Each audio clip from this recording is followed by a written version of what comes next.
In Chapter 12, I talked about solving linear equations.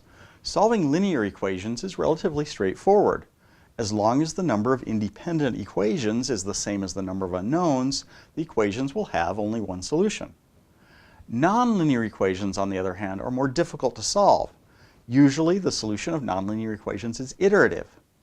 This means that you have to guess a solution, check whether the solution is correct, and then make another guess. You keep guessing and checking until you get a solution to the equations that's good enough. This process is tedious if performed by hand, but as usual, computers are good at the repetitive processes involved. There are lots of ways to solve nonlinear equations. In this video, I'll introduce one of the simplest, the bisection method. Linear equations represent straight lines, and they can be written in matrix form. By contrast, nonlinear equations do not represent straight lines.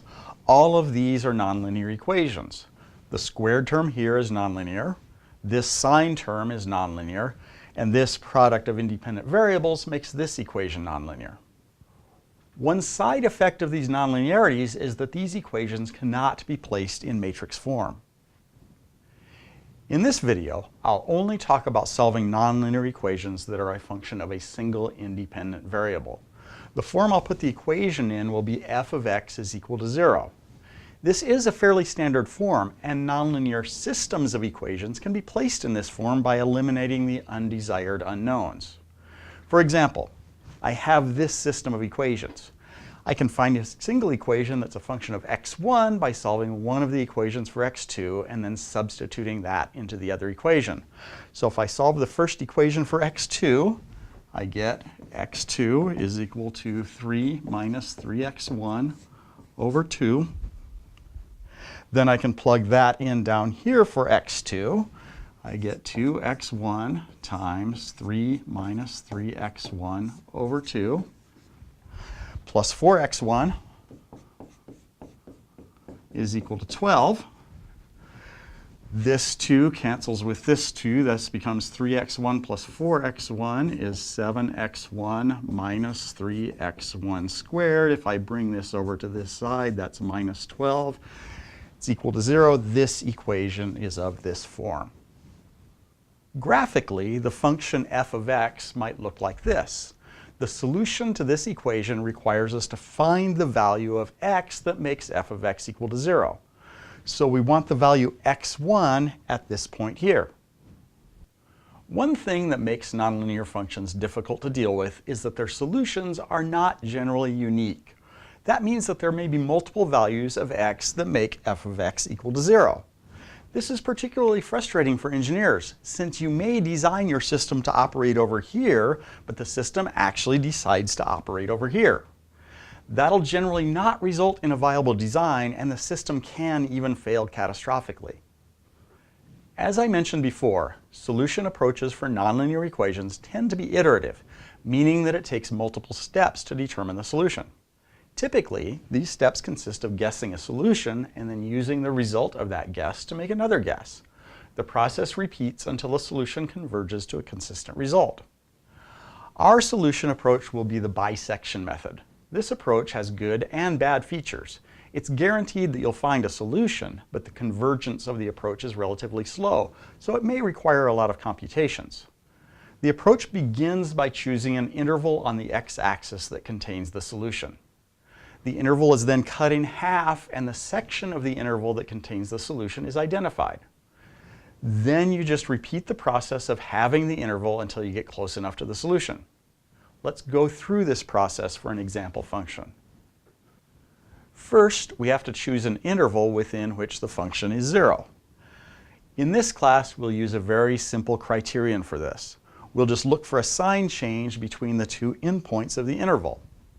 This is actually a pretty simplistic requirement. Checking a sign change between the endpoints really just means that there are an odd number of zero crossings in the interval. But we'll assume that it implies a single zero crossing as shown here. Now let's take a look at how we can decide whether the sign changes between the endpoints A and B. There are a couple of easy ways to use MATLAB to tell whether there's a sign change between 2 points. The first is with the sign command. The sign command returns a 1 if the argument's positive and -1 if the argument's negative. So if the sign of the function at A is not equal to the sign of the function at B, then there must be a 0 between A and B. Possibly an even easier way to check for a sign change is to take the product of the value of the function at A and the value of the function at B. If the product's negative, there's a sign change. Now let's look at how we can reduce the size of the interval within which the sign change occurs. Suppose that we have an interval bounded by the points A and B within which the function has a 0. We know there's a 0 in the interval because we've determined that the sign of the function changes between points A and B. Now find the midpoint of the interval. This halves or bisects the interval. After we've bisected the interval, determine the value of the function at the midpoint. From this, we can decide which side of the midpoint the solution to the equation is on. The endpoints of the interval are then redefined based on where the sign change occurs. In this example, the sign change is on the right half. So I can redefine the midpoint as point A. If the sign change happened on this side, I would have redefined the midpoint as B. Now let's repeat the process with the new smaller interval. First, find the midpoint of the interval. Then find the value of the function at the midpoint and determine on which side of the interval the sign change occurs. Finally, redefine the interval so that the sign changes within the new interval. Then just repeat this process, making the interval smaller and smaller until you're close enough to the solution. Now let's decide what we mean by close enough to the actual solution. There are two common approaches. One is that the value of the function at the midpoint of the interval is close enough to 0.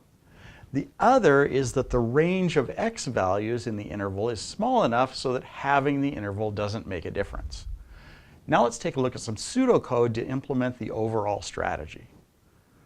I'm going to outline a very simplistic approach to the bisection method, which does contain some shortcomings. The goal here is to give an idea of how the method works rather than a foolproof approach that's robust to errors. First, I'll choose an interval on the x-axis within which there's a sign change. I'm going to choose this interval arbitrarily and then check to make sure that there's a sign change between A and B. The test I'll use for this is that the product of the value of the function at A and at B is negative. Next, bisect the interval by calculating the value of the midpoint of the interval. I'll call this value x sub m, and it's just the average of the values A and B. Then calculate the value of the function at the midpoint of the interval. Now check to see which side of the midpoint the function 0 is on and redefine the interval to contain the 0 crossing. I'll do this by checking to see whether there's a sign change between the left side of the interval, A, and the midpoint, x sub m. If the sign changes between A and x sub m, move the right side of the interval, B, to x sub m. If the sign change isn't between A and x sub m, I'll assume that the sign change is on the other side of the interval, and I'll move the left side of the interval, A, to x sub m. This is another place where a problem can creep in. If I'm unlucky and the midpoint is where the value of the function is exactly 0, the interval will no longer contain the 0 crossing and I won't find the solution. Now I need to decide whether I'm close enough to the solution or if I need to bisect the interval again. One approach to determine whether to reduce the interval size again is to check the value of the function at the midpoint. If this value is within some tolerance, we can stop bisecting the interval. An alternate approach is to see if the range of possible x values defined by the interval is within some tolerance. This concludes my discussion of the solution of nonlinear equations. All numerical solution approaches to nonlinear equations are iterative. They start with an initial guess as to what the solution is, and then the guess is refined over multiple steps until it's good enough. Lots of other solution approaches exist, most of which are more efficient than the bisection method. For example, the MATLAB function f0 uses a variety of approaches, including the bisection method, to find zeros of functions.